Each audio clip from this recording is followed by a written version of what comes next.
السلام عليكم ورحمة الله تعالى وبركاته. أزول في الأول نرفع معكم بونسوار ميسيو دام. جيسبر راكم ملاح. لا تايب كاوكاو ريحو تسمعو. هكذا تسمعو وتشوفو. مستقدر الحقنا المسقي كما يقولوا. على كل حال الله يرحم القايد صالح مات الله يرحمه برحمة الله. التاريخ يهضر عليه. شوفوا شنو نقول لكم. التاريخ يهضر عليه. والفيديو تاع اليوم دوك تشوفوا بلي واش دار كيسكي في بوندون 10 موا كيفاش حط رئيس وكدا تصلح لنا تقدر نسيبوها بور لافونير. مي اليوم راح ندير فيديو على لا سيتياسيون ليبي وشنو هو القضيه تاع ليبيا هادي والناس قالك محسوب رانا اون دونجي وكدا. نجيكم من الاخر. ما يدير والو لا اردوغان حتى واحد. احنا عندنا جيش ما كاش مشكل، عندنا لي فرونتير محروسين، عندنا شعب ماشي بروبليم هذاك الشيء. المشكل راهو الداخل، ستادير العديان تاع الداخل هما اللي يقدروا يضربونا ماشي بالاكستيريور. الاكستيريور ما يقدروش، لازم يسيبوا حاضنه شعبيه لداخل. البروجي تاعهم تاع اردوغان وتاع الاخوان المسلمين هذا لازم يسيبوا حاضنه لداخل، والحاضنه هذيك اللي داخل الجزائر اكتيالمون بالحراك وكلش راهي موجوده عند شي ناس بزاف. بون بارابور لي زالجيريان ما كاش بزاف، مي تسمى هاد الحاضنه هادية الناس راهم يخدموا لها صافي لونطون. منهم رشاد راهم يخدم في هاد الحاضنه هادية. تسمى تشوفوا كيفاش الجيش مستهدف. استهدف الجيش لازمك تطيح الجيوش، باسكو الجيش هو العمود الفقري تاع الجزائر، وجميع بلاد يضربوها يطيحوا لها. الجيش راحت ليبيا، العراق، سوريا مازال شهيد بيان سور بليزالي ديالو حزب الله والايران والروس مازال شهيد الجيش الحمد لله، ومصر مازال شهيد ما طاحش. هكذايا فاق للمؤامره، ضرب سيسي ضرب مرسي قبل ما يتحكم في الامور كما لازم الحال. دونك البارح درت لكم ارتيكل نتاع اوديدينون. اوديدينون سي ان اونسيان جورناليست اللي كان يخدم اللي تي راتاشي او مينيستير لي زافير اترونجير نتاع اسرائيل، كيان الصهيوني. دار اون ابروش هكذا استراتيجيك كيفاش لازم اسرائيل في لي 80 تبدا تخدم، كومون سا طرافايي وشنو هو لو بلان. الوغ درت لكم البارح نقرا لكم غير شويه برك باسكو عندكم لارتيكل اللي يحب يقراه تبازاو على هاد لارتيكل هدايا، ونوري لكم لو بلان ونوري لكم الخونه. هاد لارتيكل انا هضرت عليه صافي تري لونطون، صافي كي بدا الربيع العربي جبدتو هكذايا. دوك اليوم نعاودوه باسكو لحقت لينا الجزائر هكذايا. دونك يقول لك لو بلان تاعو هدايا اوديدينون اون استراتيجي بيرسيفيرونت دو ديسلوكاسيون دو موند عرب. هذا تروحوا تشوفوا تكتبوا اوديدينون في يوتيوب يخرج لكم لي فيديو معمره على هذا البلان هذا تاعو. دي جورناليست فرونسي، دي جورناليست امريكان، ميم واسمو هذاك كاين اوكيف هذا سي اونسيان سولدا دي امريكان في العراق، هرب ليرلند دينونسا لانفازيون تاع العراق، يهضر عليه يقول راهم يديروا في البلان تاع اوديدينون. هذا سي اونسيان دوك ما نوريو لكم هكذايا. ستادير ماشي كاستيون تاع كومبلو ولا الناس كاع تعرف هذا الشيء هذايا. فاق خرج مع الربيع العربي، خرج بيان افون بين 2006 2007 كي صدموا على العراق ومنا بدات تما لافير. كي بزاف الناس جبدوه هكذا. لو بلان سي لا ديسلوكاسيون تاع كاع لي بيي عرب ميزولمون تاع الموان اوريون المغرب هكذا شمال افريقيا، نكسروهم بليزيتني والديانات هكذا باش نقعدو حنا لي بلي فور. يكسروا كاع وشنو تاع سا اكسبيكو. يقول لك le plan Inon a pour objectif de créer des mini-États antagonistes au sein du monde arabe. Ce plan fut présenté dans un article intitulé Stratégie pour Israël dans les années 80. Donc c'est une stratégie داروها في article en 1980 كتبوا داروا la stratégie تاع اوديدينون داروها dans un article de journaux. Par Oudédino, fonctionnaire du ministère israélien des Affaires étrangères. Quelques mois après la première guerre israélo-libanaise, il s'agit d'une théorie géopolitique devant modifier l'équilibre des forces au Moyen-Orient en faveur d'Israël. Théorie reprise et développée par Richard Pearl et le groupe néoconservateur de l'Institute for Advanced Strategic and Political Study, dans un mémorandum destiné au Premier ministre israélien Netanyahou datant de 2006. Les néoconservateurs عاودوا حكموا هذا le plan هذا en 2006 قدموه لنتنياهو. غادي ها بلون شباب بالك انت ما شفتوش هو نوريه لك جا من عندكم هكذا في لي زاني 80. 2006 الربيع العربي بدا 2010 كما يقول الخراب العربي هذاك. À l'automne 82, soit quelques mois après l'invasion israélienne du Liban, la revue d'études palestinienne avait publié un article dans le Dinan intitulé Stratégie pour Israël dans les années 80, qui lui avait été adressé avec une courte préface par le regretté professeur Israël Shahak, ancien président de la Ligue israélienne des droits de l'homme. Nous le publions avec l'accord de nos amis de la REP, car nous les jugeons toujours d'actualité, ce qui concerne la situation au Moyen-Orient. C'est d'actualité, ça. Mais s'il commence par des considérations sur l'URSS et ses visées expansionnistes totalement démenties par les faits ultérieurs. Mais يهضروا على الURSS ديجا بداو بالURSS، حنا ما يهمناش نقولوا على الURSS، واش راهم يقولوا على الURSS؟ كما يقولوا سي النوكليير سي لا غير كومونيست مع كابيتاليست مع هذه دوبوي لونتون. Ils ont toujours utilisé les frères musulmans باش يضربوا الURSS كيما في أفغانستان كيما في لا يوغوسلافي كيما بارتو الشيتشيني ويا رايحة هكذايا. بون حنا نروحوا ليه هنا يقول لكم بعد هاد داروا في لا ريفي كونفلونس ميديتيراني en avril 2007 page 149. دونك هنا يحكي لك على tout ce qui est de la revue d'études. Donc نروحوا le paragraphe تاع العرب. يبدا الباراغراف تاع العرب واش يقول لك le monde arabe islamique n'est pas, on le voit, l'élément majeur de nos problèmes stratégiques des années 80. Les années 80 ما كانش problème stratégique اليوم. Bien qu'il constitue la première menace immédiate contre Israël en raison de sa puissance militaire croissante. Alors, نوطيو شحال مو ميليتير يهضر عليه باش تفهموا الناس اللي اليوم يقول لك الجيش اسقط الجيش نحي الجيش مدنيه ماشي عسكريه وكذا كيفاش هذا هو البلان تاعهم. يقول لك il constitue la première menace immédiate contre Israël en raison de sa puissance militaire croissante. تسمى راهم يسلحوا في روحهم ليجيبت لا سيري العراق الجيري لا ليبي تسمى ويطلع سلاح الناس بدات تسلح في روحها. Donc ce monde islamique avec ses minorités ethniques, ses divisions, ses crises internes qui le rongent, voire le Liban, l'Iran arabe et maintenant la Syrie. هذاك الوقت 80 تسمى باسكو لا سيري ذاك الوقت 80 كانت مخربه كان الارهاب ناض فيها في الثمانينات وهما اللي عاودوا ولاو الخطره هذه ولادهم هكذايا. دونك يقول لك باللي عندهم دي ديفيرونس اني ندير بالجزائريه باش الناس اللي ما تفهمش تفهم هكذايا ما تفهمش فرونسي تقدر تفهم عجايز شيوخ دراري صغار يقدروا يفهموا واش راني نقول.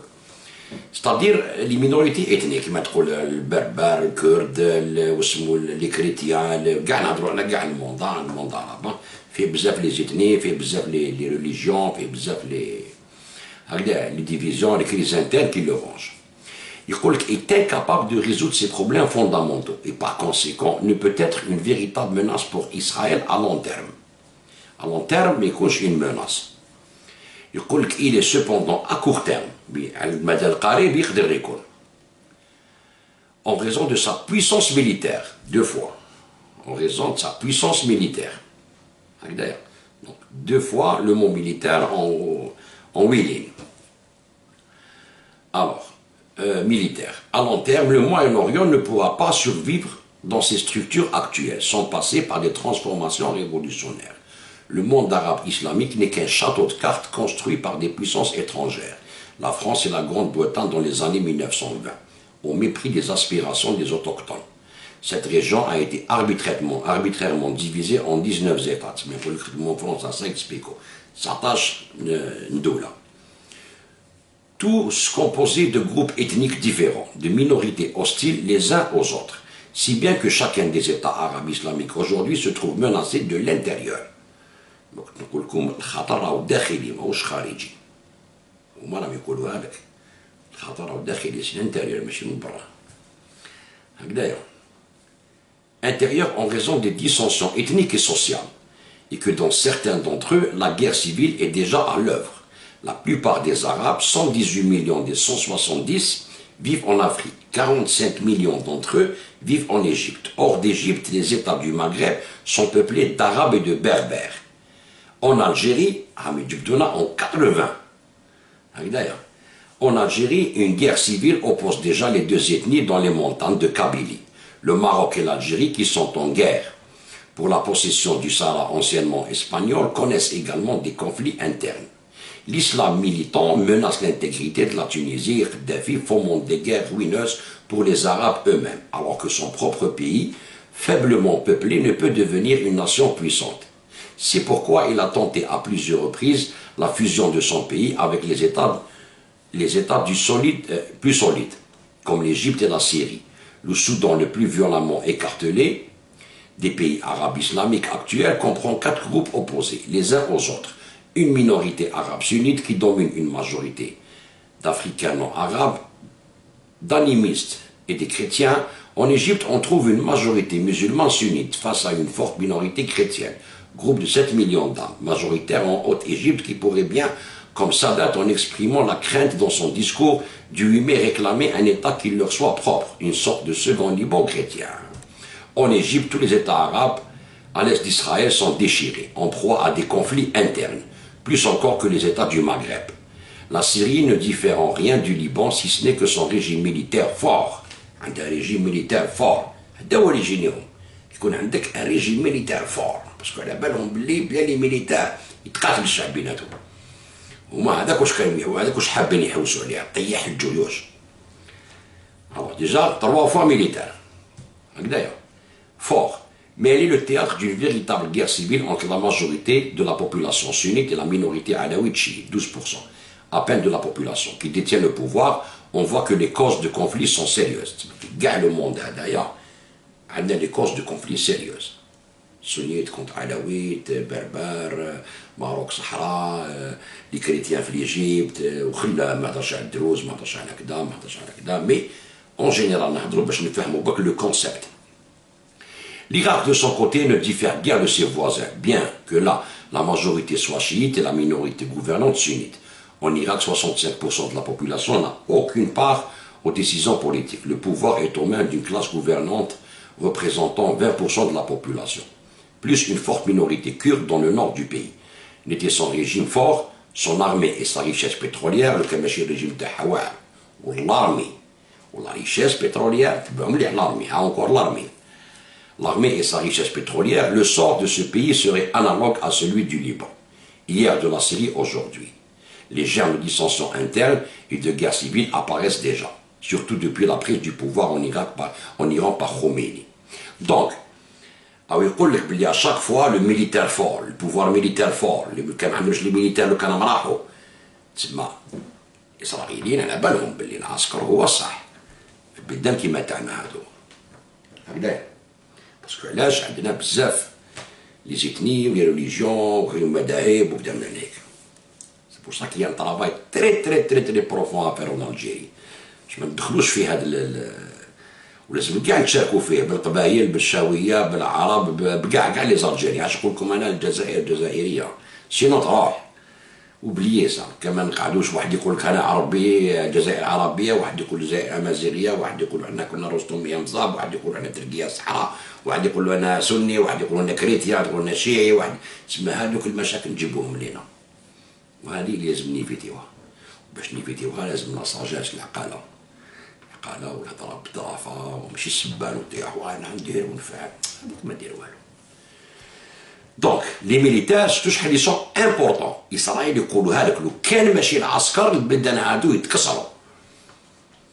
Bon, en qui les chiites voient leur chef naturel. Tous les pays du Golfe et d'Arabie Saoudite sont construits sur du sable qui ne contient que du pétrole. Au Koweït, les Koweïtiens ne constituent qu'un quart de la population. Au Bahreïn, les chiites sont la majorité mais privés de pouvoir. Dans les Émirats arabes unis, les chiites constituent la majorité, mais les sunnites détiennent le pouvoir. Il en est de même à Oman, au nord Yémen et même au sud Yémen marxiste, où l'on trouve une minorité chiite substantielle. En Arabie Saoudite, la moitié de la population est étrangère, égyptienne, yéménite, c'est une minorité saoudite qui détient le pouvoir. La Jordanie est en réalité palestinienne, dirigée par une minorité bédouine, transjordanienne, mais l'armée dans sa majorité et la bureaucrate, l'armée dans sa majorité. Ils sont contrôlés, l'ordre par une minorité bédouine, transjordanienne, mais l'armée dans sa majorité et la bureaucratie sont palestiniens. En fait, Amman est une ville aussi palestinienne que Naplouse. Tous ces pays ont des armées puissantes. Tous ces pays ont des armées puissantes. تقول لي puissance, ça pas dire les missiles ولا كذا. تسمع عندهم شعب عندهم غاشي كثرة وعندهم عقيدة. راك شايف. Alors, il faut toutes des armées puissantes. Mais là aussi, tout n'est pas simple. L'armée syrienne, aujourd'hui, est principalement sunnite, mais dirigée par un corps d'officiers alaouites. L'armée irakienne est chiite, et ses chefs sont sunnites. Cet état de fait prendra une grande importance à long terme, car le lobbyisme de l'armée ne tiendra pas longtemps. Le seul dénominateur commun étant hostile envers Israël, et même ce facteur s'avère aujourd'hui insuffisant. تسمع يقول لك لي زارمي مخلطين العلويه حاكمين في لا ماجوريتي السني تاع الجنود وفي العراق الشيعه حاكمه ماجوريتي السنه حاكمه ماجوريتي شيعيت العسكر. تسمع يقول لك ينجموا يكونوا لي ديسونسيون كيما دوك حنا عندنا في الجزائر شكون يكونوا العسكر هما هي الجزائر. العسكر هما الجزائر فيها كلش ومتفاهمين ومتلاحمين بيناتهم. وهذا يقول لك باللي ميم لو كونفلي معانا مع اسرائيل ما يقدرش يجمعهم مليح. علاش كاين ناس معناهم لي ديرني موا هادو ما حابين يكسروا الجيش تاعنا ويقعدوا يوقع فيها الانشقاق كما زيدوا الانشقاقات وما نعرفوا شنو كدا منا حبوا ينوضوها في الجيش يخدموا في البلان تاع هادو الجيش الجيش الجيش تو كيفاش الارتيكل هذايا كاع الباراغراف هذا شحال فيه من خطره يهضر على الجيش ولو بروبليم تاعهم سي الجيش اسرائيل سي الجيوش هذاك هو البروبليم تاعهم كي يولي لو بروبليم تاع اسرائيل سي لو ميم بروبليم كو تاع رشاد والناس اللي تعيط في الزنقه وتقول لك نحوا العسكر من مراديه ومدنيه ماشي عسكريه والجنرالات يبيعوا الكوكايين والجنرالات كذا تسمى يهدموا في العقيده تاع الجيش بارابور للشعب تاعهم هادو راهم يخدموا في المشروع هذا بلا معنى بالهم. الناس اللي قيدوهم بالانترنت والفيسبوك وكذا والحكايه تاع 92 كوديطا وقتلوا مجرمين وداروا كذا عليك ومن 62 هما حاكمين حكم عسكري وكذا ونا هادو سي لاتاك يقول لك سون بيتي للجيش ديالنا وهذا هو لو بلان تاعهم كيفاش يديسلوكيو لي بيي لازم نكسروا الجيوش تبعوا مليح. Comme nous venons de le voir, les Arabes sont divisés. Les autres États musulmans connaissent une situation analogue. L'Iran est composé pour la moitié d'une population de langue persane et pour moitié d'un groupe ethnique turc. La Turquie comprend 50% de la population turque musulmane sunnite d'origine et de langue. L'autre moitié de la population est formée de deux importantes minorités. 12 millions de chiites alaouites, 6 millions de kurdes sunnites. En Afghanistan, 5 millions de chiites forment un tiers de la population. Au Pakistan, 15 millions de chiites mettent en péril l'existence de cet État. Dans ce monde gigantesque et déchiré, vivent de rares groupes de personnes riches à côté d'immenses foules misérables. Les Arabes, pour la plupart, ont un revenu moyen annuel de $300. Telle est la situation en Égypte et au Maghreb. Le Liban est déchiré et en état de déroute économique. Il n'a plus de pouvoir central, mais seulement des autorités de fait. Au nombre de 5. Au nord, les chrétiens appuyés par les Syriens et sous la domination du clan Faranja. À l'est, une région sous occupation syrienne. Au centre, une enclave contrôlée par les phalanges chrétiennes. Au sud, jusqu'au Litanie, une région en majorité palestinienne et dominée par l'OLP. Et adossé à la frontière israélienne. L'état du commandant Haddad, constitué de chrétiens et d'un demi-million de chiites, la Syrie est dans une situation plus grave encore. Et même sa future union avec la Libye ne suffira pas à résoudre ses problèmes fondamentaux de survie et d'entretien d'une armée importante. Quant à l'Égypte, des millions de personnes souffrant de famine endémique, la moitié d'entre elles sans emploi et sans logement dans la région la plus surpeuplée du monde. À part l'armée, rien ne fonctionne. Sauf l'armée Ghana. Par l'armée, rien ne fonctionne. L'État est en faillite chronique et dépend entièrement de l'aide américaine depuis la conclusion de la paix. D'où l'Égypte. Les États du Golfe, l'Arabie Saoudite, la Libye et l'Égypte sont les pays les plus riches en pétrole. Sont les pays du monde les plus riches en pétrole et en capitaux. Mais ces richesses sont aux mains de groupes très restreints. qui ne peuvent s'appuyer sur aucune base populaire. De plus, aucune armée ne garantit à ces régimes un soutien suffisant. L'armée saoudienne, malgré tout son équipement, est impuissante à défendre le régime contre les menaces internes ou extérieures. Les événements de la Mecque de 80 en sont un exemple. Telle est la triste situation de fait. La situation troublée, alors, des pays qui entourent Israël est une situation lourde de menaces, de dangers, mais aussi riche de possibilités pour la première fois depuis 67. On a une possibilité depuis 67. On a une chance. Les chances qui n'ont pas été saisies, alors peuvent se présenter de nouveau, plus accessibles dans les années 80, dans des circonstances avec une ampleur que nous ne pouvons même pas imaginer aujourd'hui. La politique de paix, la restitution des territoires, pour dire par rapport à la Palestine, je les ai dire. Z. Dans les années 80, l'État d'Israël va devoir opérer une mutation radicale de son régime politique et économique, c'est-à-dire l'économie ou la stratégie Tahoum. Alors, il est donc d'importance vitale pour nous de regagner le Sinaï avec ses ressources exploitées et potentielles. C'est pour nous un objectif politique prioritaire que les accords de Camp David et les accords de paix nous empêchent de poursuivre. La faute en incombe au gouvernement israélien actuel. Le Sinaï,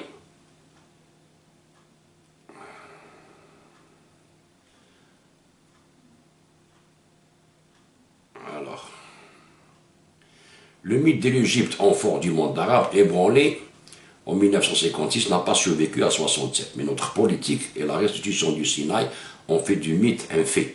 Mais sur le plan réel, la puissance égyptienne comparée à celle d'Israël seule et celle du monde arabe a diminué de 50% depuis 67.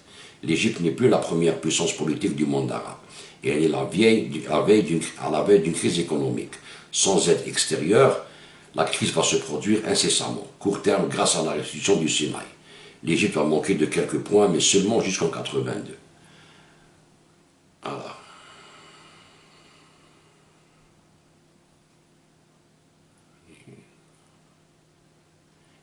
Tel est l'objectif politique d'Israël. Alors, plus encore, si nous prenons en compte la rupture entre chrétiens et musulmans qui va croissant, démontrer l'Égypte amenée sa décomposition en unités géographiques séparées. Tel est l'objectif politique d'Israël sur son front occidental. Dans les années 80, l'Égypte est effectivement déchirée. L'autorité n'est pas une, mais multiple. Ok? Dans le cas Soudan, alors, le front ouest qui à première vue semble posé, plus de problèmes étant fait plus simple que le front est, théâtre récent des événements les plus retentissants.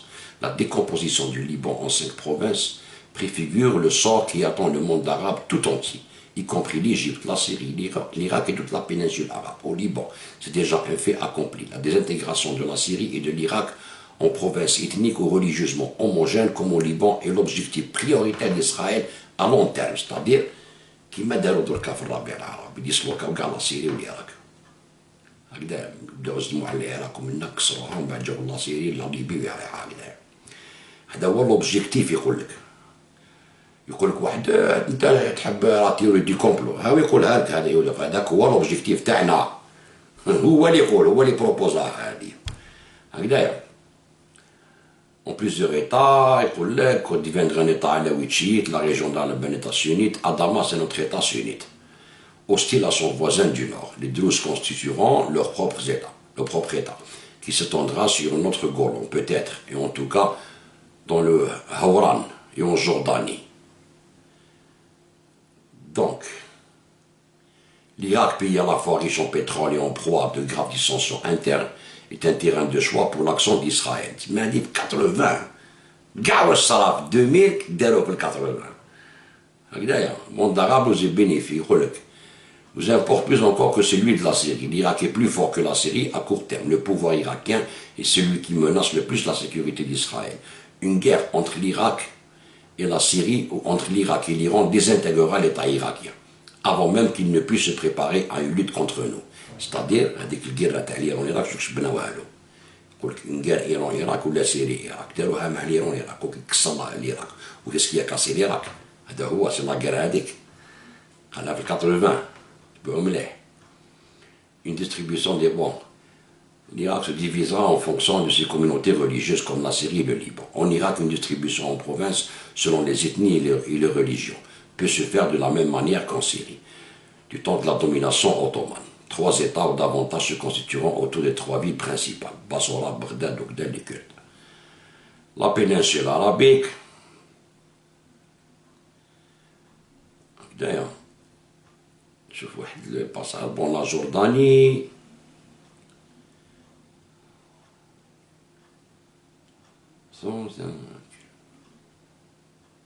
دقيقة برك هكدايا استراتيجيك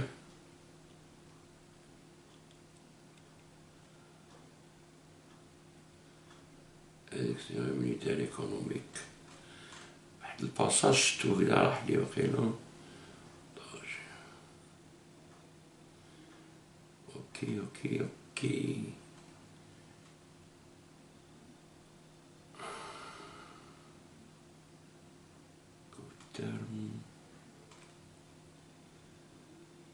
دونك هذا هو لو بلان اللي داروه اون 80. ديجا لو بلان عاودو عطاوه نتنياهو اون 2016. هكذا باش تعرفوا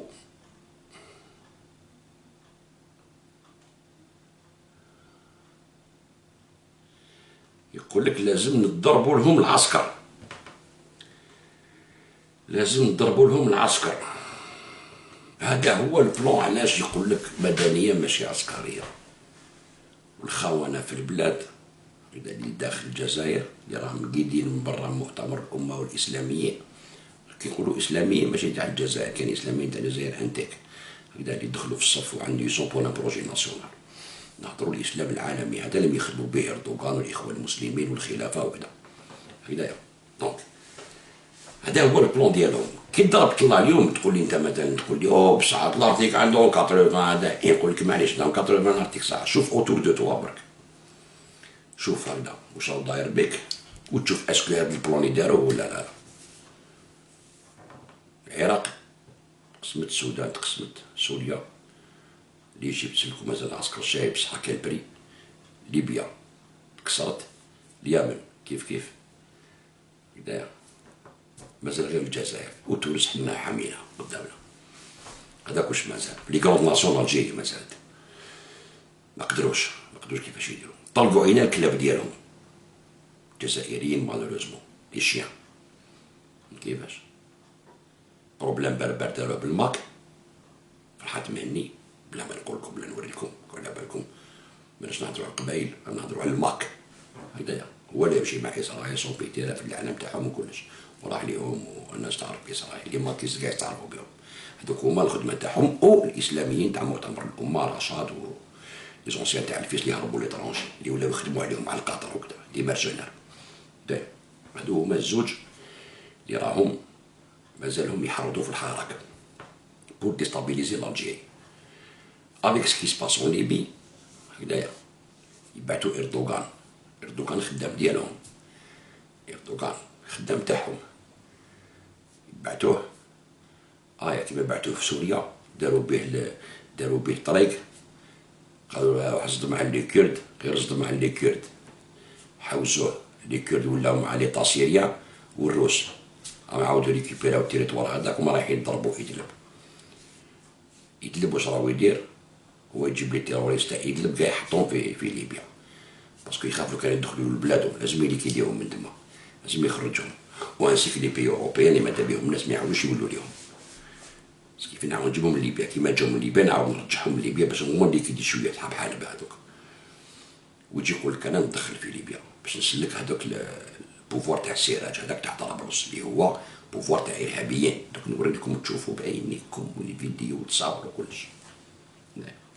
شوفوا اردوغان كيفاش يخدم في المشروع تاع الكرون موين اوريون هذايا، ديسلوكي كاع الموين اوريون، كسروا كاع بالمغرب ودير لي زيتني وخليهم يتقاتلوا بيناتهم. هذا هو البلان قريته لكم، هذا هو راهي صايره هكذايا. شوفوا اردوغان نوريه لكم إرباكان اللي كميتين إرباكان اللي تربى مع إردوغان في البارتي الإسلامي تاعو يهضر عليه.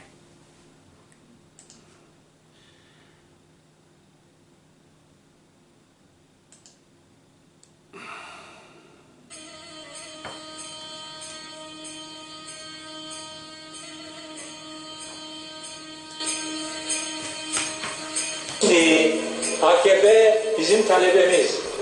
30 sene ders görmüş. Ne oldu da bu hale geldi? Size bunu şimdi resimden anlatacağım. Bakınız ne oldu? Önce bir de var seçimden önce biz hocanın talebesiyiz. Kahvelerde, evlerde böyle sözlerler. Hocanın emriyle kuruldu. Hocayı Cumhurbaşkanı yapmak istiyoruz. Biz de milli görüşçüyüz. 3 Kasım'da oyları böyle aldılar. Oyların arkasından birdenbire gömleği değiştirdiler. Nasıl oldu da gömlek değişti? Dikkat edin. Bu konferansın en can alıcı noktası anlatıyorum. Önce bir defa gitti Bush'u ziyaret etti. Bu ziyaret esnasında Büyük İsrail Projesi eş başkanlığı, BOP eş başkanlığını Bush'tan aldı. Görev aldı. منصب رئاسة مشروع الشرق الأوسط الكبير. تبعوا مليحة. Bush'a mavin oldu. Ondan sonra ikinci sırada geçelim lütfen. Gitti HSBC merkezinde Amerika'da Yahudi lobisinden cesaret madalyası aldı. Bak orada görüyorsun madalyayı. Ne büyük şeref, ne büyük şeref. Duruşun manasını seziyor musun? Nasıl duruyor? Sonra ne yaptı? Aynı gün gitti John Üniversitesi'ne, kendisine bari doktorluk ünvanı verdiler. Ve bu ünvan esnasında kendisine yeni gömleğini giydirdiler. İşte yeni gömlek bu. Bu gömleğin adı ne biliyor musun? Tayyo 2. Tayyo 2 gömlek.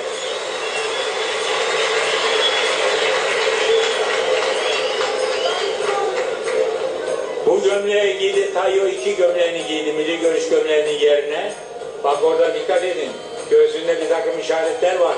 Onların tefsirini yaparsam ağlarsınız, ağlarsınız. O göğsündeki işaretlerin ne olduğunu.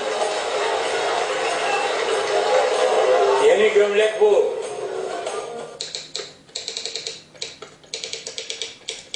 شوفوا تصريحات إردوغان تصدق مزاعم إرباكان بحق. شوف. Ve tabii ben özellikle Diyarbakır'a çok farklı bakıyorum. Yani Diyarbakır istiyorum ki şu anda yani Amerika'nın da hani düşündüğü Büyük Orta Doğu projesi var ya, genişletilmiş Orta Doğu. Yani bu proje içerisinde Diyarbakır bir yıldız olabilir, bir merkez olabilir.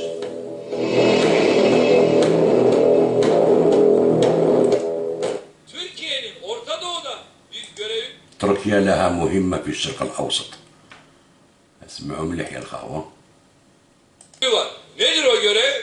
هذه Biz مهمة geniş Orta Doğu من رؤساء مشروع الشرق الأوسط الكبير وشمال إفريقيا يخدموا فيه. شوف به هو ve Kuzey Afrika projesinin eş başkanlarından bir tanesiyiz. Ve bu görevi yapıyoruz biz.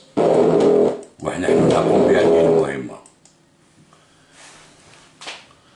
شتو يا خاوة؟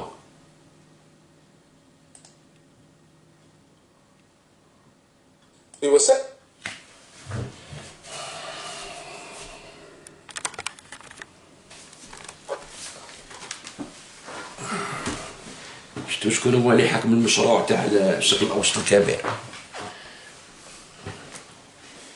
سي بور سا كو هو اللي يحكم دوكا كاع لي فري ميوزيلمون يقولوا له باش دير الخلافة وانت تولي خليفة. يريب كاع لو موند عرب وميوزيلمون بالإرهاب وكذا كانوا كاع شركة مع الأول قطر السعودية البحرين هو كامل. ومن بعد كي بدات شوية تكسر الحالة كل واحد حب يكونترولي لو موند ميوزيلمون. السعوديين يقول لك حنا عندنا مكة والمدينة، ويقول لك حنا عثمانيين عندهم خلاف بيناتهم كبير بين السعودية والعثمانيين باسكو استعمروهم. لي فري ميوزيلمون تاع مصر يقول لك حنا هما لي فري ميوزيلمون تاع مصر، تسمى خلق عندنا الفري ميوزيلمون حنا نحكموا لو موند ميوزيلمون حنا المرجع. الدولة تقول لك حنا الأزهر حنا هما اللي نحكموا الإسلام. خرج لهم من داعش قالوا من الخليفة القاعدة بن لادن ورباعة كاع الجهاد يضربوا على الإسلام. شكون اللي يحكم لي بيزيلمون، شكون هو الرائد. وفي زوج كي السعوديه كي لي فران ميزيلمون كي هو يمشي مع الامريكان ومع اسرائيل. يعني وريت لكم الفيديو هذيك مع اسرائيل كيفاش يخدم معاهم، تبعوني لازم نوري لكم باش تعرفوا برك.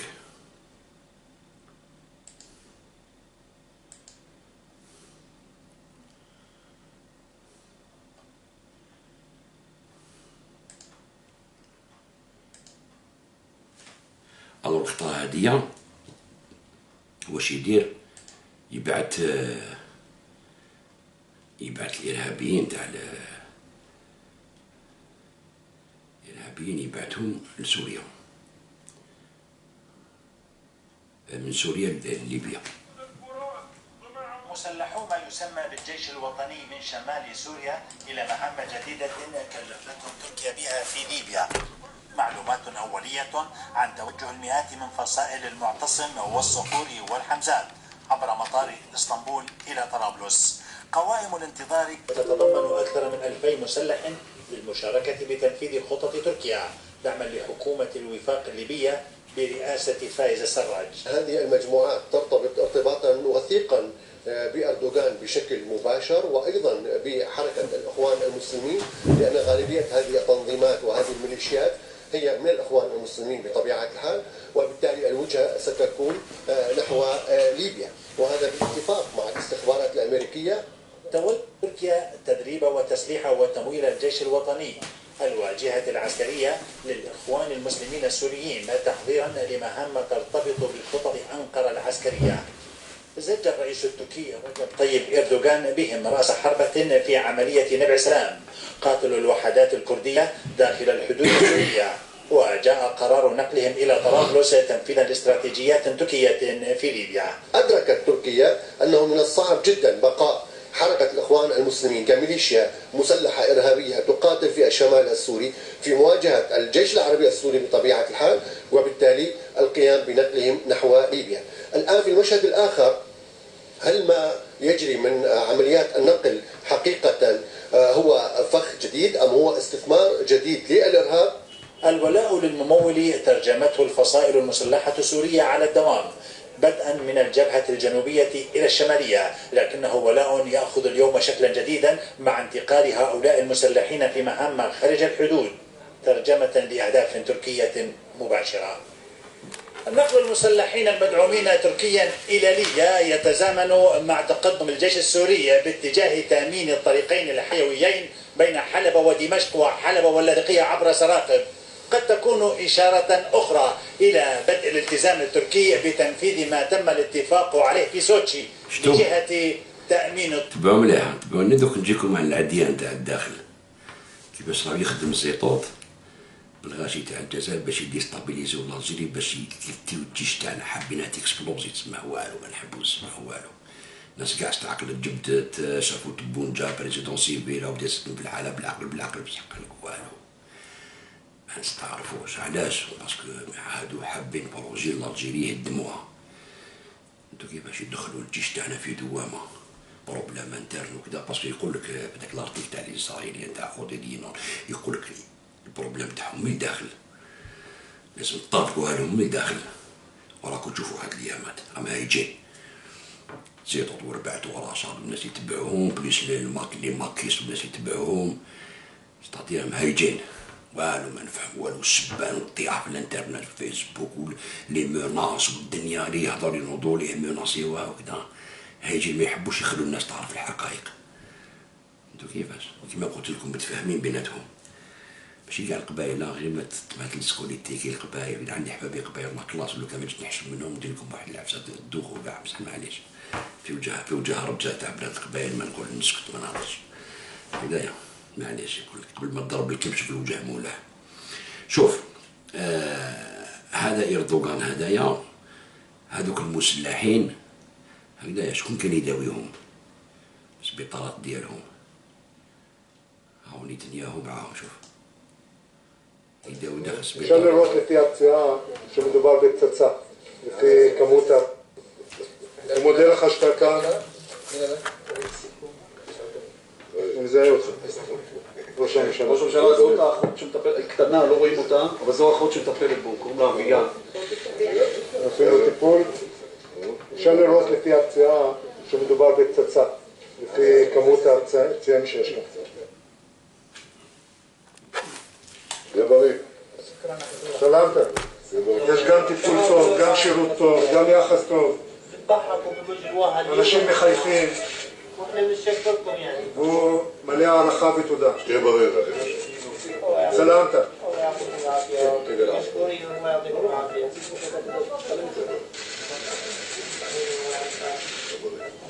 קודם כל אני מלא הערכה למה שאני רואה פה, מה שמתבצע כאן, פעולה הומניטרית. סלמת.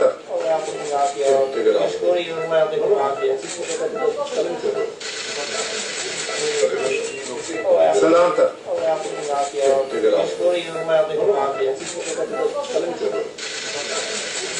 Border, where Syrian civilians, including children, whose screams we're hearing today, are being butchered, are being pummeled, are being hit by the air with terrible bombs by the Assad أصحاب regime. إردوغان جيش الحر وأصحاب زيطوف الأحرار أحرار في سوريا هذوكم الأحرار تشوفوا هذاك البلون كيفاش راهم دايرينو خادمينو لا كلاس هنايا نوري لكم واحد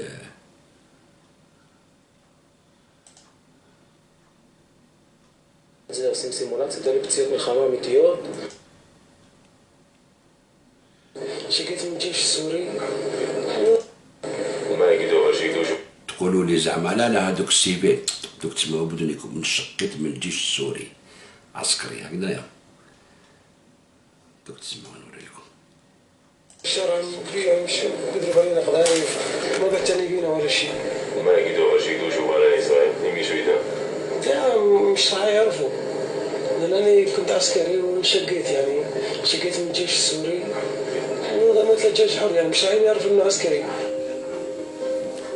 سمعتوا הרפואי לא יודעים אילו פצועים בדיוק الجيش الحر מה יהיה מצבם, חסרה تبعوني مليح אינפורמציה על איזה טיפול الجيش الحر يداوي عند الصهيون ويعاودوا يبعثوه لو كومبا تشوفوا بيه الخدمه ديالهم في سوريا بارتو هادو ما يقول لكم حنا احرار بالشرق التاريخ في الشعب ديالو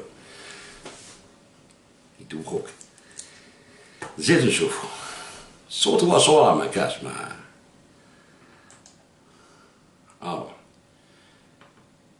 في ليبيا داير شكون هو دوك تشوفوا نوري لكم الليبيين اللي راحوا لسوريا هكذا منهم مهدي الحاراتي مهدي الحاراتي هذا هو اللي راح دار لواء الأمة في سوريا قاتل في سوريا وكلش هو اللي كان ناجون تاع السي في ليبيا وتاع الام اي 6 في ليبيا ستان ليبيان هو وريتكم شحال من اختراع هاوليك هنا نوريه لكم شوفوا مليح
شو نزيد نوريلكم باش تعرفوا مليح واش راني نوريلكم شوفوا الخاوة هاوليك هنايا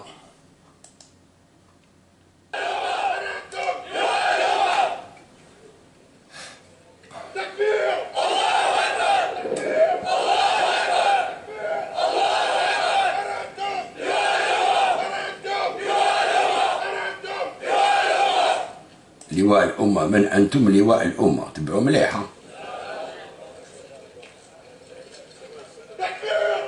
هاوليك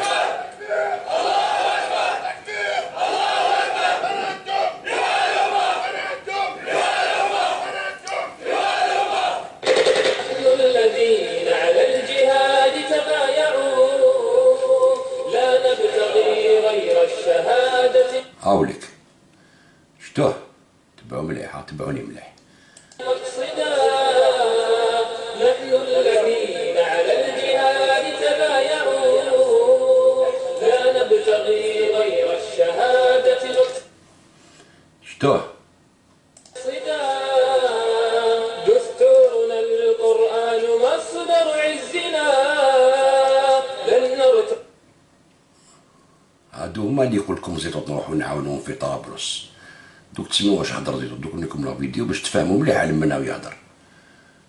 هكذا شوفوا نزيد نوري لكم. دركا واش راهو في طرابلس هو، كاسكي ليا طرابلس. هو واش يكون في طرابلس. شوفوا دركا واش يكون في طرابلس هو. وضح انه ستعطيه وضح انه هو عميد بلديه طرابلس. خلونا نشوف هذا الفيديو حتى تتاكد بنفسك سيدي المشاهد في مصر او في ليبيا او في اي دوله من الدول العربيه التي تهتم بهذه الحلقه، وادعوكم للاهتمام بها. خلونا نشوف الفيديو ده.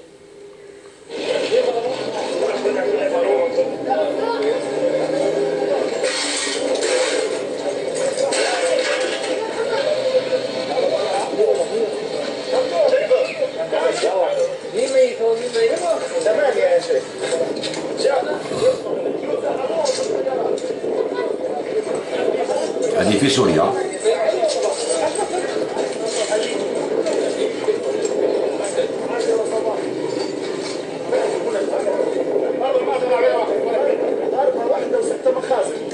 واحد منهم عاش مشروع قاعد يتكلم في السلكي الثوار ضربونا بعدين صلاح والوليد جابوا تحت تكبير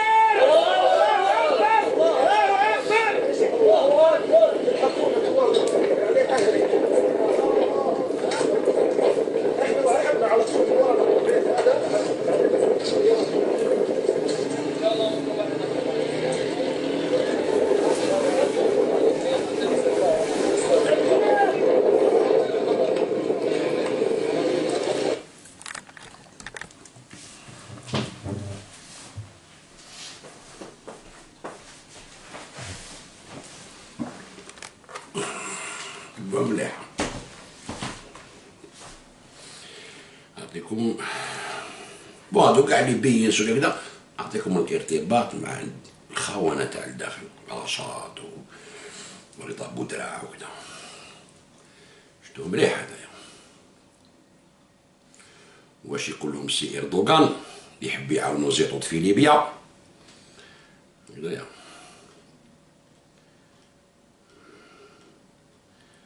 اسمع واش يقول اردوغان. Türkiye'nin tabii bir medeniyet ve tarih havzası bulunuyor. Bu havza oldukça da geniştir. Akdeniz ve Kuzey Afrika bu havzanın en önemli parçalarından biridir.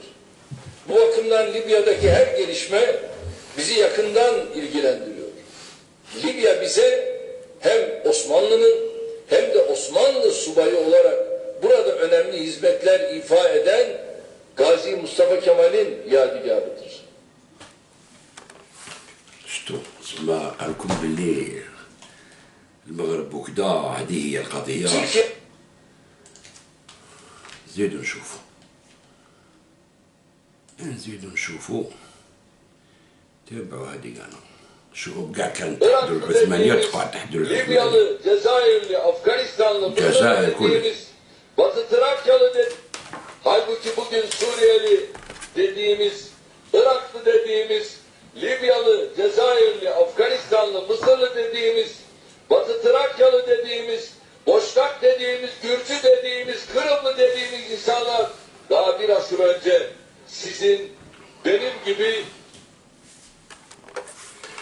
شتو كشعب يقول لكم نعم تركيا جريس جريس مريس تكرا ليبيا جريس مريس الجزائر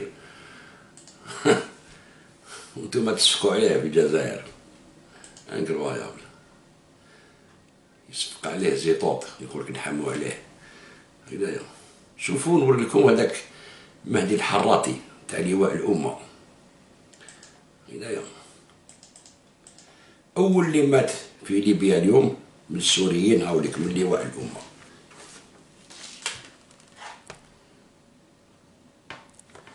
هذا اول قتيل تاعهم الاول اللي مات اليوم هذا هو ماتوا بصح هذا الاول باش تعرفوا برك يعني دوك نوري لكم واحد العفسه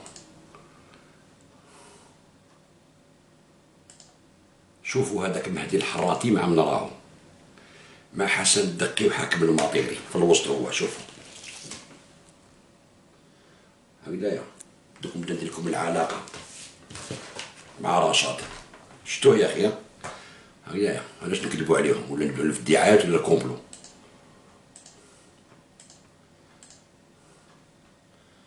اوكي تبعوا مليح نوري لكم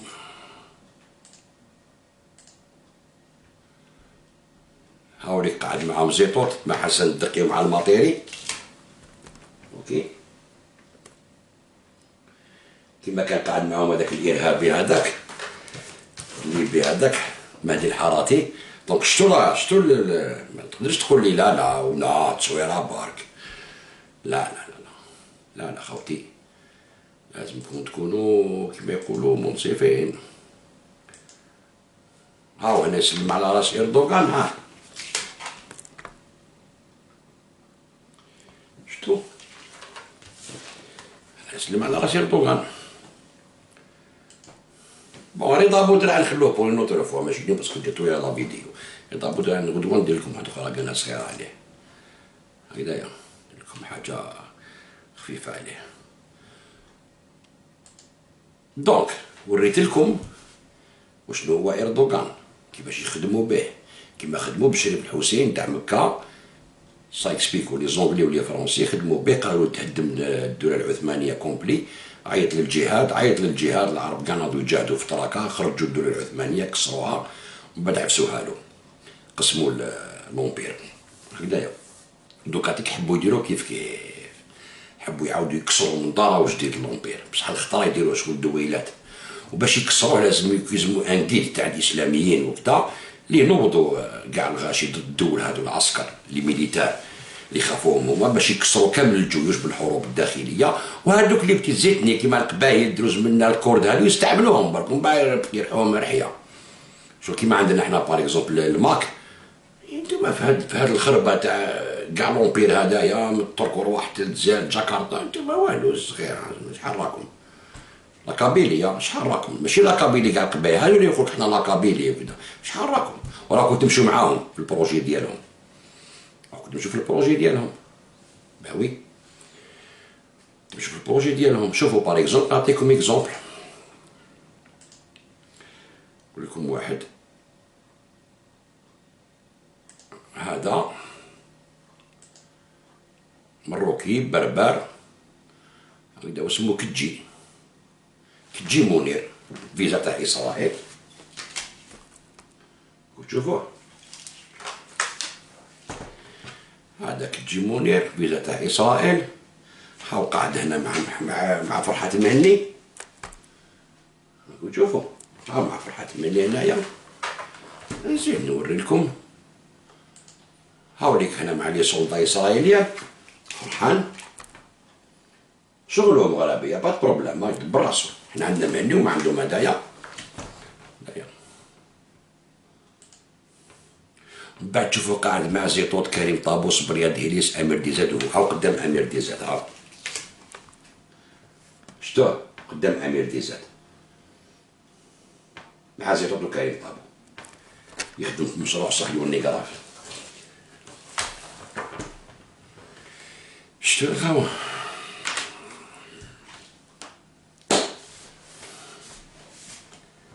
فوالا هكذا باش تعرفوا واش كاين. كلش باين دركا، حاجه ما تخبى على الانترنت وانا نتبعو صافي لونطون يا حسره، تعرف نهويني كي النمله. باش نوريكم الحقائق برك باش ما يخدعوكم، باسكو عندنا بلاد ديال الخوا ما يدوش يلعبوا بينا خوانا كيما هادو يلعبوا بينا. اتونسيون ردوا بالكم، شوفوا الكافي واش يقول، كان جرايس تاع الجزائر واش يدير، ومن بعد يقول لك نديروها مدنيه ماشي عسكريه.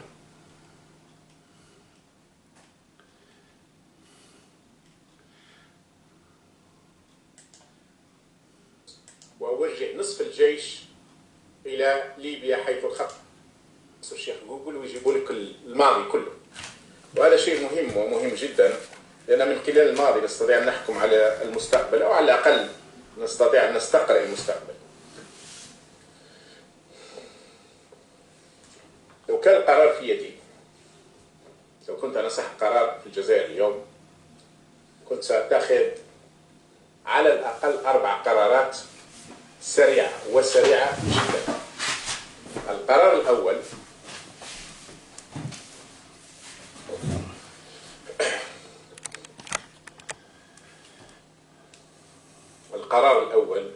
أستجيب لمطالب الشعب الجزائري بقيام دولة مدنية، وأطمئن الشعب الجزائري من أن مطالبه سيتم الاستجابة لها، وأبدأ في الاستجابة إلى مطالب الشعب الجزائري بتقرير مصيره.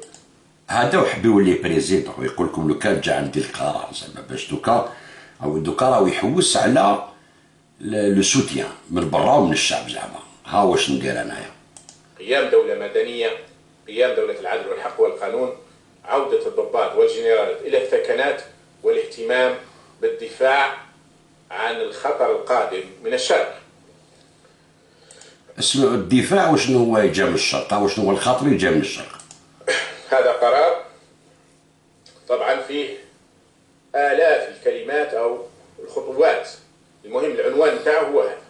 العنوان الثاني من القرار: مباشرة أفتح الحدود مع المغرب وأعيد العلاقات إلى أفضل ما يمكن، وحسن العلاقات مع المغرب، ونبدأ في التعاون مع بعض لحل المشاكل بيننا بما فيها مشكلة الصحراء الغربية التي يجب أن نجد لها حل عادل يرضي الجميع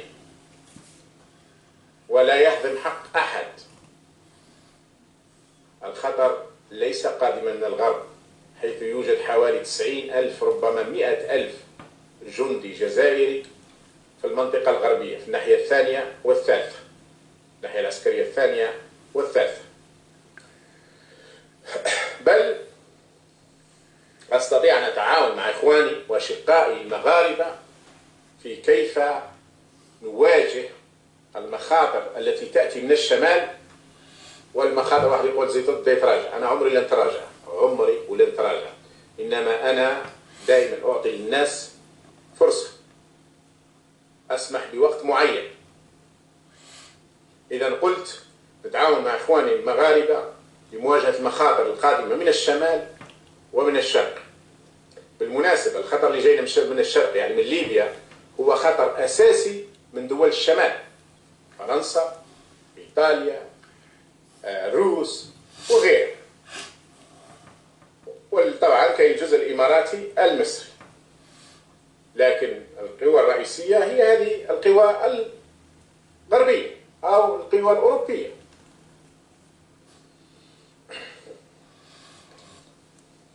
القرار الثالث هو أن أضع الجيش في حالة طوارئ قصوى، وأوجه نصف الجيش إلى الحدود مع ليبيا، أخفف تماما التواجد من جهة الغرب المغرب وموريتانيا، وأخفف من التواجد مع مالي والنيجر وحتى تونس، وأوجه نصف الجيش إلى ليبيا حيث الخطر قادم. القرار الرابع: أن أقوم بتغييرات هيكلية داخل الجيش، بحيث أن الجنود وصف مستعدين للقتال عن حفظ هذا الوطن، بل وأقدم كل المعلومات للشعب لكي يدعم هذا المجهود في مواجهة الخطر القادم من هناك. إخواني، إذا سقطت ليبيا، إذا سقطت طرابلس في يد حفتر، فإن حفتر ليس أكثر من دمية لعبة في يد الإماراتيين والسيسي وعسكره، اللي هما لعبة في يد إسرائيل. والتدخل الروسي، الفرنسي، الأمريكي وغيره بعد ليبيا ستكون الجزائر. في الصحراء الليبية وفي الصحراء الجزائرية وفي صحراء النيجر ومالي ثروات هائلة. نحبسوه هنايا.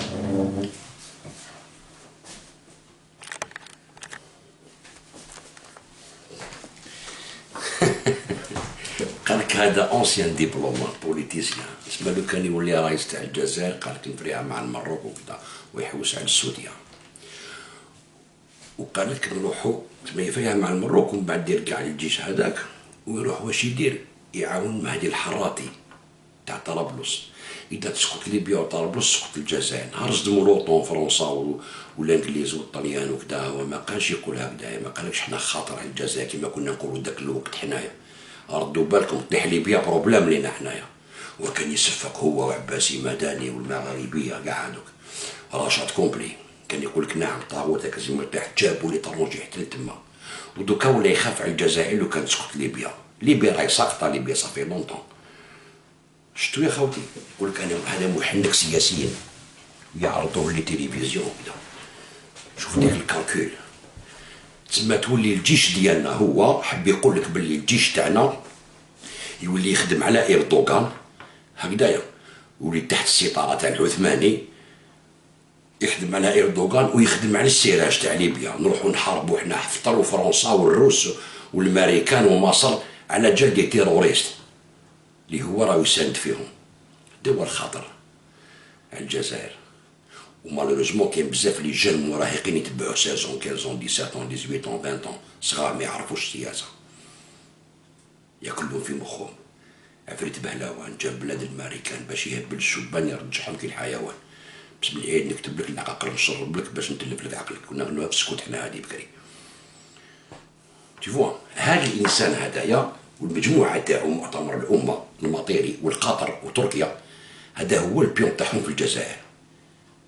رشاد هما لو بيون تاعهم في الجزائر باش يديسلوكيو الجيري، او يقول لكم نروحوا نساندوا الحراتي والارهابيين تاع ليبيا والسوريين ارهابيين جاي من ادلب هكذايا، ونروحوا تحت الحكم العثماني. شوف، وهو يقول لك انا بوليتيسيان، وقال لك المروك نتفاهم معاهم وكذا ونحل فرونتيير، بصح المروك قلبوا الفيستام ولا ما حفطر يا عندي واحد الحمار انكروا بيدير لي فيديو ما يتبعوه هذوك نوري لكم. ما يعرف السياسه، يجي باسكو والف يسمعوه دراري، تسمى يجي طرشع الدراري برك هكذايا وما ما يستناش لو كام كيما درت انا، نستنى نشوف كاس كي سباس واش راح يصرى واش ما راح يصرى بالعقل، ونديرو فيديو هكذايا نخليو. شوفوا نوري لكم المروك كيفاش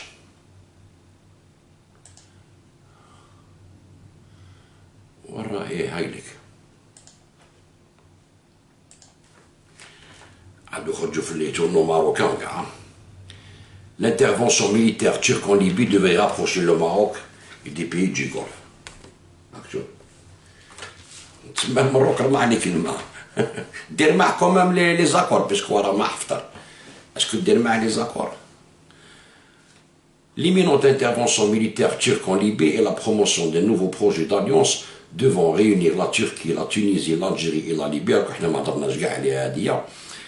devrait inciter le Maroc à réviser sa position sur le dossier libyen et se débarrasser du carcan des accords de Skhirat.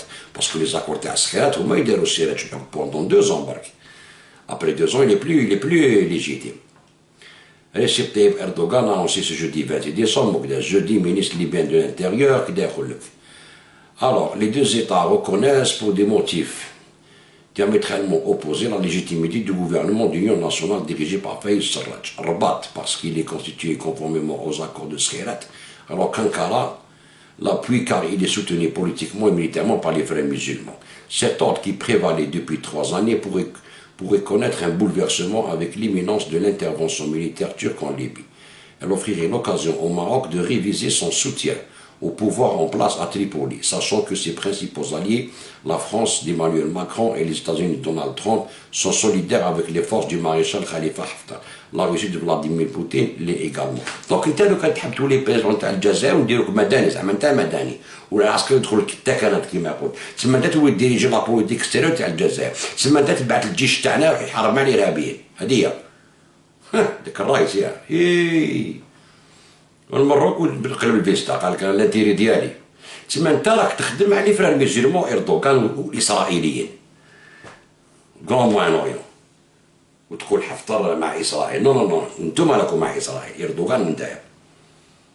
شتو الخاوه؟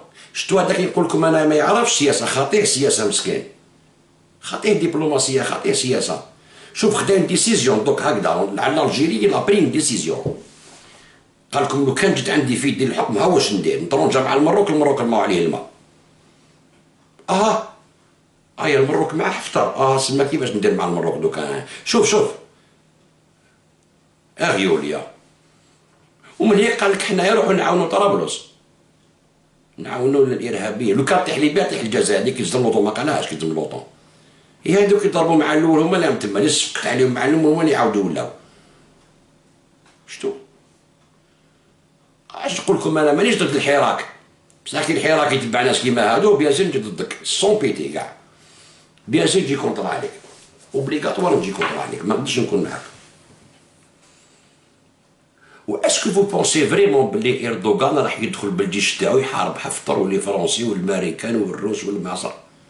ما تمسخروش، سيتي فورس دو لوطون، هو سيتي ان مومبر دو لوطون، ما يقدرش يدخل اون غير افيك دي مومبر دو لوطون.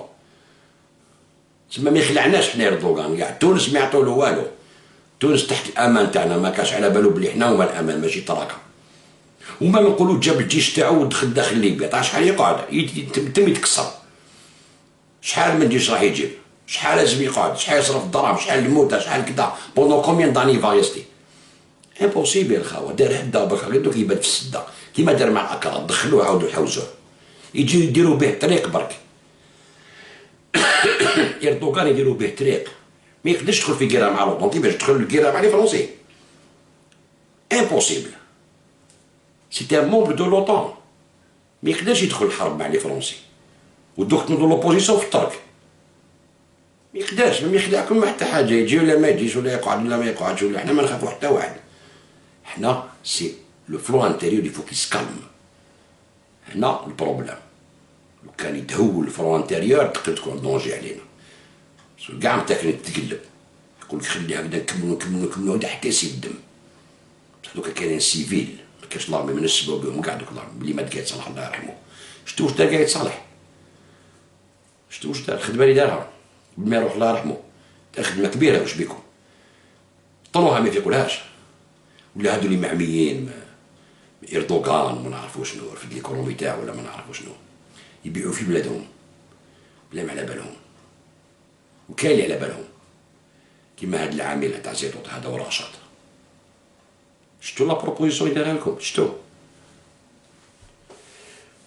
تروح قلتها لكم شحال من خطره، هادو يحكموا البلاد سيفيل، الميليتير تحت يدهم، هادو يبعثوا العسكر تاعنا يخدموا مع القاعده. هاو يقولها لك، لازم نحاولوا على طرابلس، ماشي ارهابي هذا، ماشي عميل هدايا تاع اسرائيل وتاع اردوغان. احنا كان هذا ماشي عامل، وكان على بالكم بهذا الشيء وزيدوا تكملوا في التعنت تاعكم هذاك وتتبعوا فيه وتتبعوا في السلوغون ديالو، والجيش ما جوش تسبوا في الجيش، ما تحبوش تقالوا ترونكيل، دير الحركه على روحك يا بغيت بروبليم، بصح حركت ريفونديكي، اورغانيزي روحك، دير دي ريبريزونطون، عندك كان بريزيدون سيفيل، الناس كاع راح ديسكوتي معاه غير يحو، الناس كاع راح يديالوغيو معاه، تحبوا ولا تكرهوا، لي بوليتيسيان يخموا هكذايا، مي هذا بك دراري صغير مسكين، هذا يخدم بالعاطفه، وخاوتنا وكطيح ليبيا طيح مسخر بيا. علاش لاجي جايده بطرابلس؟ طرابلس راحت ليبيا من نهار سنتو عليها بلوطون نتوما، راحت ليبيا واش بيك؟ ما قعدتش بلاد، ما قعدتش بلاد ليبيا واش بيك تهضر على ليبيا؟ سي فيني لا ليبي، يعني اكزيست بلو لا ليبي. حنا نحكموا لي فرونتيير تاعنا ونحاميو على خاوتنا التوانسه اللي قدامنا مساكن هكذايا، باسكو هذا كيما نقولك فرونتيير معانا نوقفوا معاهم باش ما كاش اللي يدنا لهم لا اردوغان لا حتى واحد. ودوك عندهم المؤتمر تاع برلين على ليبي، يضربوا على يدو يدخل الدار مش ديكاج وتولي انت خاسر. هاي القضيه وين راهي؟ ما تنخلعوا ما والو. الداخل لازم تكالما، والداخل لازم تستعقل. عندو كيفاش اذا كان حابين نجيبوها بالقوه بالداخل ما تقدروش ديوها بالقوه، باسكو تو تي رونتري دون لورد بور لانستون. عندكم 5 سنين اللي حبيتو تخدموا.